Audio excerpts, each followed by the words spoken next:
Astro connect के ज्योतिष कार्यक्रम में आपका हार्दिक स्वागत है। नमस्कार।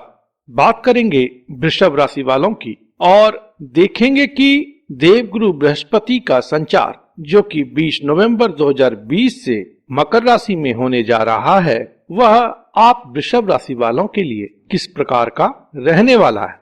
गुरु के मकर राशि में संचार के दौरान वृषभ राशि वाले आपके भाग्य में उन्नति होगी। इस दौरान आपका चहुमुखी विकास होगा। 20 नवंबर 2020 को जब देवगुरु बृहस्पति मकर राशि में प्रवेश करेंगे तो यहाँ पर देवगुरु का संचरण 5 अप्रैल 2021 तक रहेगा। उसके बाद 6 अप्रैल 2021 को वह कुंभ राशि में प्रवेश कर जाएंगे, जहाँ पर बृहस्पति का संचार 14 सितंबर 2021 तक रहेगा। उसके बाद पुनः देवगुरु बृहस्पति मकर राशि में 14 सितंबर को आएंगे और फिर इनका संचरण मकर राशि में ही 20 नवंबर 2021 तक रहेगा। तो यह जो समय खंड है 20 नवंबर से 5 अप्रैल के बीच का और उसके बाद 14 सितंबर से 20 नवंबर के बीच का 2021 में, वह आपके लिए हाईली रिवार्डिंग टाइम है। देखिए, मकर राशि जो है वह आप वृषभ राशि वालों के भाग्य भाव में पड़ने वाली राशि है। मकर राशि पृथ्वी तत्व की राशि है। इस राशि को इस प्रकार माने कि मकर राशि पर्वत की ऊंचाई है, उसका शिरोबिंदु है। पर्वत जो है वह ठोस संघनित रूप है पृथ्वी तत्व का, और इस ऊंचे पर्वत से जब बृहस्पति रूपी भाग्य की मानसूनी हवा चलेगी तो किस्मत का मैदान सराबोर होगा, अर्थात भाग्य विकास होगा, भाग्य की उन्नति होगी। सुखद बात यहाँ पर यह भी है कि मकर राशि में ही शनि का भी संचार हो रहा है और आप वृषभ राशि वालों के लिए शनि योग कारक ग्रह होते हैं। तो योग कारक शनि के साथ में देवगुरु बृहस्पति का संचरण अपने आप में राजयोग उत्पन्न करने वाला है, भाग्य की उन्नति करने वाला है। शनि के मकर राशि में संचार के कारण से एक अच्छी बात यह भी हुई कि देवगुरु बृहस्पति का जो नीचत्व था मकर राशि में वह कम हो गया, वह भंग हो गया। इस कारण से आप वृषभ राशि वाले आने वाले समय में अपने आप को भाग्यशाली माने। इस समय खंड में आपके सारे बिगड़े हुए काम बन जाएंगे। जो अवरोध, गतिरोध या प्रतिरोध आप महसूस कर रहे थे पिछले दिनों में, अब उससे आपको मुक्ति मिलेगी। स्थिति और परिस्थिति अनुकूल होगी और अनुकूल होना भी चाहिए, क्योंकि आपके भाग्य भाव से देवगुरु बृहस्पति का सीधा प्रभाव आपके पराक्रम भाव पर है। इस भाव पर शनि की भी दृष्टि का प्रभाव ऑलरेडी बना हुआ है। तो इस समय में आप वृषभ राशि वाले अपने पराक्रम के बल से अपने स्थिति को, अपनी परिस्थिति को बदलेंगे। इस समय आप निश्चित रूप में अपने प्रयास को तीव्र करें, आपको सफलता प्राप्त होगी। यहाँ पर मैं आपको एक विशेष बात बता देता हूँ, इस बात को आप मन से समझिएगा। देखिए, मकर राशि जो है वह ऐसी राशि है जिसमें कि परम शक्तिशाली, परम वीर देवों के सेनापति ग्रह मंगल उच्च के होते हैं, अर्थात विजयी होते हैं। तो यह राशि जो है संघर्ष की राशि है, कालपुरुष के 10वें भाव की राशि है, कर्म क्षेत्र होने के साथ साथ संसार का यह युद्ध क्षेत्र है। तो यहाँ पर आप निष्क्रिय होकर के बैठ नहीं सकते। जब कोई ग्रह यहाँ पर संचरित होगा तो वह आपको एक्टिवेट करेगा ही करेगा, आपको समर में भेजेगा। कहने का मतलब कि आपका जो संघर्ष है उससे आप इस समय बच नहीं सकते, लेकिन आश्वासन देवगुरु बृहस्पति का, साथ ही साथ कर्माधिपति शनि का यही है कि कर्म करोगे तो वह व्यर्थ नहीं जाएगा, यह प्रयास आपका सफल होगा। देवगुरु बृहस्पति को मकर राशि में नीच कहा गया। नीच क्यों कहा गया? कि यहाँ पर जो संघर्ष है, यहाँ पर जो विजय के लिए व्यक्ति में ललक है या विजय पताका फहराने के लिए जो उत्कट इच्छा है, इन सब से देवगुरु बृहस्पति बचना चाहते हैं। यहाँ पर रणनीति की जरूरत है, युद्ध कौशल की आवश्यकता है। अर्थात इस संसार में आपको चीजों को किस प्रकार से डील करना है, उन सब का व्यावहारिक ज्ञान मकर राशि में। किस प्रकार से आप अपनी सर्वश्रेष्ठता को साबित करेंगे, कैसे आप सर्वोच्च शिखर पर पहुंचेंगे, इन सब बातों की रणनीति मकर राशि में है। तो देवगुरु बृहस्पति जब यहाँ पर नीच के हो रहे हैं तो उनका संदेश यह है कि यहाँ पर आप व्यावहारिक बने। आप ऐसे ही हवाई कोई प्लान को एग्जीक्यूट करने का प्रयास ना करें, नहीं तो उसमें निश्चित रूप में विफलता ही मिलेगी। शनि का संचार भी यही कह रहा है। तो यहाँ पर आपको यथार्थवादी बनना है। यथार्थ की जमीन पर खड़े होकर के आपको विषय वस्तु को देखना है, समझना है, अपनी रणनीति बनानी है, किस प्रकार से आप सिस्टमेटिकली आगे बढ़ेंगे, इन बातों को गौर करना है। तो इस समय में आप अपना एक एसओपी बना लें, एक स्टैंडर्ड प्रोसीजर बना लें कि इसी के तहत हमें अपने कामों को करना है और इस प्रकार से चरणबद्ध तरीके से अपने लक्ष्य पर पहुंचना है। तो यहाँ पर आपको रियलिस्टिक होने की आवश्यकता रहेगी, एक स्ट्रक्चर्ड वे में आगे बढ़ने की आवश्यकता रहेगी। तब जा करके आपको अपने कार्य व्यापार में, अपने परस्यूट में निश्चित रूपेण सफलता मिलेगी। यह तो कामकाज और व्यापार विषयक बातें रही। ज्ञान विषयक बातें भी इस समय में उत्कृष्ट स्तर को प्राप्त होंगी। बृहस्पति जब नीच के होते हैं तो यह कदापि नहीं होता कि उस व्यक्ति में ज्ञान की कमी होती है। जो कहते हैं वो कहें। यथार्थ या व्यावहारिक तौर पर जो देखने में आता है कि ऐसे लोगों में ज्ञान की भूख अधिकाधिक होती है, ऐसे लोग अधिक ज्ञानी होते हैं या ज्ञान को प्राप्त करने के लिए अनवरत प्रयास करते हैं। इसलिए यह जो समय है, इस समय में आपके ज्ञान में भी वृद्धि होगी। हाँ, बस यही है कि मिस इंटरप्रिटेशन से आप बचें। जो चीज यथार्थ में दिख रहा है उसको यथार्थ तौर पर स्वीकार करें, मिस इंटरप्रेट न करें। उससे क्या होगा कि गलतफहमी आपके अंदर बढ़ेगी, आपका कंफ्यूजन बढ़ेगा। जैसे कि कई लोग रिलीजियन को मान लेते हैं कि हिंदू रिलीजियन को मिस इंटरप्रेट करते हैं, लोगों को बहका देते हैं। इस तरह के काम में आपको संलग्न नहीं होना है। अपने धर्म को, अपने कर्म को यथार्थ रूप में आप समझें। गुरु जब भाग्य भाव में संचरित होंगे और वह नीच के होंगे तो इस समय में क्या होगा कि जो आपके गुरुजन हैं, आपके परिवार के वृद्ध लोग हैं या बुजुर्ग लोग हैं, उनको आपके सहायता की आवश्यकता होगी, सेवा की आवश्यकता होगी। तो इससे आप कतई चूके ना। गुरु की सेवा करना इस समय में बहुत ही शुभ फलदायी रहेगा। अगर सौभाग्य मिलता है तो गुरु का चरण स्पर्श करें या जिन्हें आप गुरु मानते हैं उन्हें मन ही मन प्रतिदिन प्रणाम करें।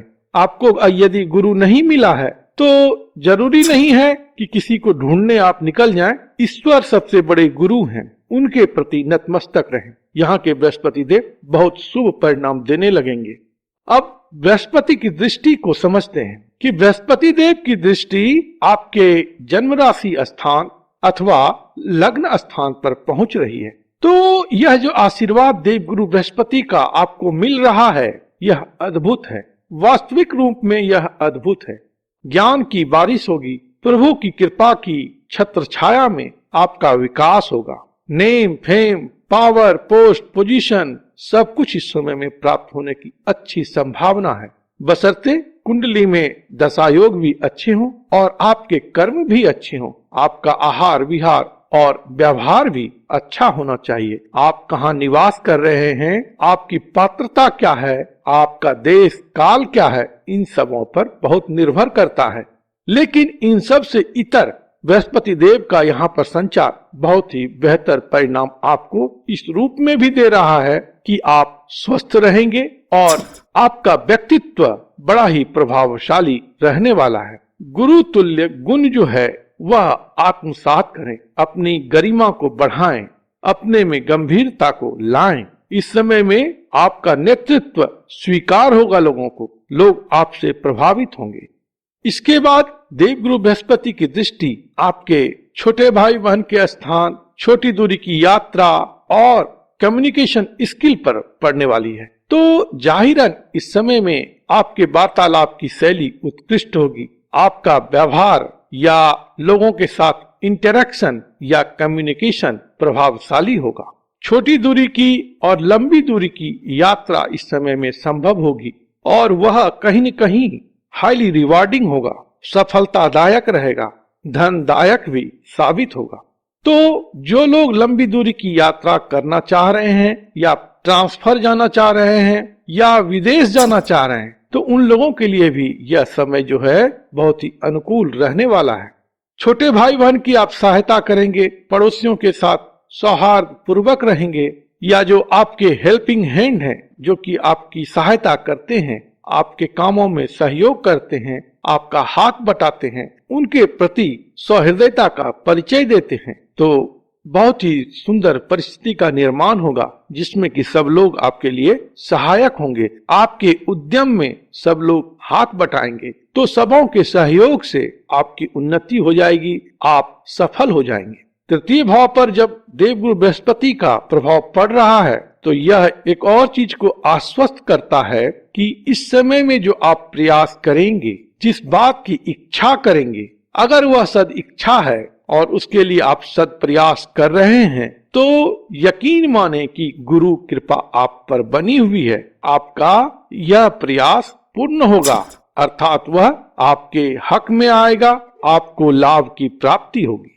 इसके अलावा जो बेहतरीन बात है वह यह है कि देवगुरु बृहस्पति का दृष्टिपात आपके पूर्व पुण्य भाव पर हो रहा है, पंचम भाव पर हो रहा है। पंचम भाव यदि शुभ हो जाए तो जीवन ऐसे ही सफल हो जाता है।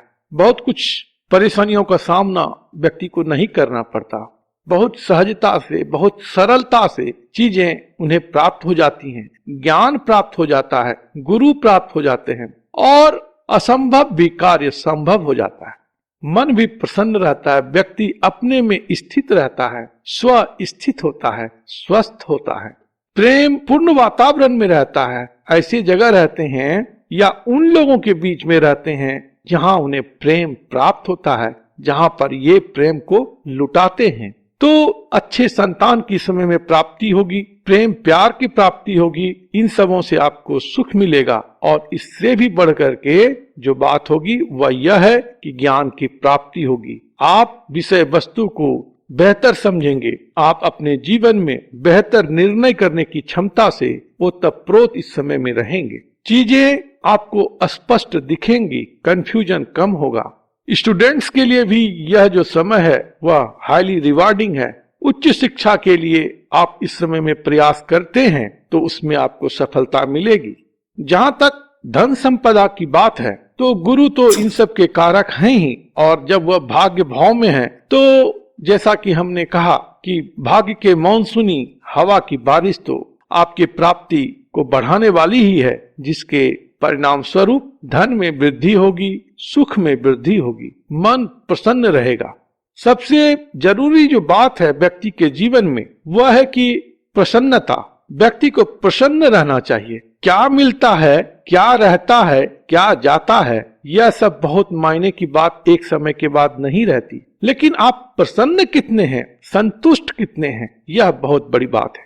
तो इस समय में आपको प्रसन्नता प्राप्त होगी, संतोष की भी प्राप्ति होगी, संतुष्ट रहेंगे। आप जो प्रयास करेंगे और आपको जो प्राप्त होगा, इन सबों में सेटिस्फैक्शन रहेगा।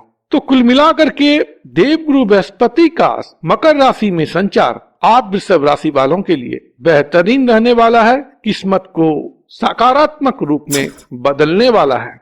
आपको इस समय में नई दिशा मिलेगी और यह दिशा in the course of time आपको वहां पर स्थापित करेगी जहां पर आप सर्वमान्य होंगे और सबों के लिए सम्मानजनक रहेंगे।